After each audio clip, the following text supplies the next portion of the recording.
আসসালামু আলাইকুম প্রিয় দর্শক, সানিয়া কবির রেসিপি থেকে সবাইকে শুভেচ্ছা জানাচ্ছি শীতের পিঠাপুলি পর্বে। আজকের পর্বে আমি আপনাদের সাথে কোনো মিষ্টি পিঠা তৈরি করার রেসিপি শেয়ার করব না। আমি ঝটপট বানিয়ে নেওয়া যায় এরকম একটা ঝাল পিঠা তৈরি করার রেসিপি শেয়ার করব। এই পিঠাটাকে আমরা ঝাল পোয়া পিঠা বা ঝাল ডিম পিঠা বলে ডাকি।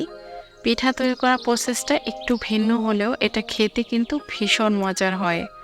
ঝাল পোয়া পিঠা তৈরি করার জন্য একটা মিক্সিং বলে 2 কাপ পরিমাণ নিয়ে নিচ্ছি চালের গুঁড়ো, হাফ কাপ পরিমাণ নিয়ে নিচ্ছি ময়দা আর স্বাদ মতো দিয়ে দিচ্ছি লবণ। 1 চা চামচ পরিমাণ দিয়ে দিচ্ছি লাল মরিচের গুঁড়ো আর হাফ চা চামচ পরিমাণ দিয়ে দিচ্ছি হলুদের গুঁড়ো। হাফ চা চামচ পরিমাণ দিয়ে দিচ্ছি ধনিয়ার গুঁড়ো আর হাফ চা চামচ পরিমাণ দিয়ে দিচ্ছি ভাজা জিরার গুঁড়ো। এখন একটা হ্যান্ড উইক্স দিয়ে শুকনো উপকরণগুলো খুব ভালোভাবে মিশিয়ে নিচ্ছি। অবশ্যই পিঠার ব্যাটারটা তৈরি করার আগে এভাবে শুকনো উপকরণগুলো খুব ভালোভাবে মিশিয়ে নিতে হবে। আর ময়দা বা আটা দিতে চেষ্টা করবেন, এতে পিঠাটা অনেকটা সফট হবে। এখন এর মধ্যে দিয়ে দিচ্ছি 2টা ডিম। এখন অল্প অল্প করে হালকা কুসুম গরম পানি দিব আর পিঠার জন্য স্মুথ একটা ব্যাটার তৈরি করে নেব। পানিটা একবারে ঢেলে দিবেন না, এতে কিন্তু পিঠার ব্যাটারটা পাতলা হয়ে যেতে পারে। অল্প অল্প করে পানি দিতে হবে আর পিঠার জন্য স্মুথ একটা ব্যাটার বানিয়ে নিতে হবে। আর খেয়াল রাখতে হবে এর মধ্যে যেন কোনো লাম্পস না থাকে। আমি বারবার অল্প অল্প করে পানি দিয়ে দিচ্ছি আর পিঠার জন্য স্মুথ একটা ব্যাটার তৈরি করে নিচ্ছি। একটু সময় নিয়ে খুব ভালোভাবে মিক্সড করে নিতে হবে। যখন এভাবে খুব স্মুথ একটা ব্যাটার তৈরি করা হয়ে যাবে, এই পর্যায়ে 3 থেকে 4 মিনিট এই ব্যাটারটাকে খুব ভালোভাবে ফেটিয়ে নিয়েছি। এতে কিন্তু পিঠাগুলো অনেক ফুলকো হবে। এখন এর মধ্যে দিয়ে দিচ্ছি 1 টেবিল চামচ পরিমাণ আদা রসুন বাটা। আদা রসুন বাটাটা দেওয়ার পর নেড়েচেড়ে খুব ভালোভাবে মিশিয়ে নিচ্ছি। আর এখন একটা ঢাকনা দিয়ে ঢেকে এই ব্যাটারটাকে রেস্টে রেখে দিচ্ছি 30 মিনিটের মতো। 30 মিনিট পর ঢাকনাটা উঠিয়ে নিয়েছি আর খুব ভালোভাবে নেড়েচেড়ে দিচ্ছি আর দেখিয়ে দিচ্ছি পিঠার ব্যাটারের ঘনত্বটা কীরকম হবে।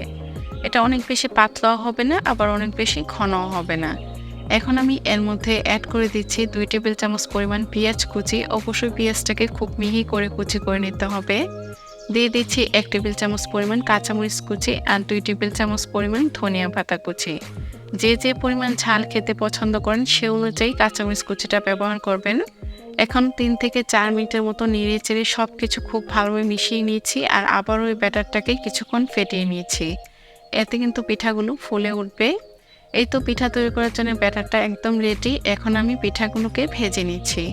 চুলায় একটি প্যানে পরিমাণ মতো তেল দিয়ে খুব ভালোভাবে গরম করে নেওয়ার পর এর মধ্যে পিঠার যে ব্যাটারটা তৈরি করে রেখেছিলাম সেখান থেকে একটা গোল চামচের সাহায্যে কিছুটা ব্যাটার এই প্যানের মধ্যে দিয়ে দিচ্ছি। যখন পিঠার একটা পাশ হয়ে আসবে এই পর্যায়ে পিঠাটাকে উল্টে দিচ্ছি আর উপর থেকে কিছুটা তেল দিয়ে দিবেন, এতে কিন্তু পিঠাটা ফুলে উঠবে।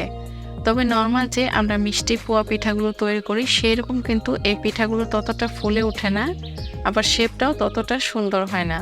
তবে এই পিঠাটা খেতে কিন্তু ভীষণ মজার হয়। উল্টে পাল্টে হালকা লালচে করে পিঠাটাকে ফ্রাই করে নিচ্ছি আর এই একইভাবে কিন্তু আরও যে ব্যাটার আছে সেটা দিয়ে সবগুলো পিঠা বানিয়ে নিব। এই তো আমার পিঠাটা ভাজা হয়ে গিয়েছে, তেল ঝরিয়ে চুলা থেকে নামিয়ে নিচ্ছি আর পরিবেশন করে দেখিয়ে দিচ্ছি ঝাল পোয়া পিঠাগুলো দেখতে কেমন হয়েছে।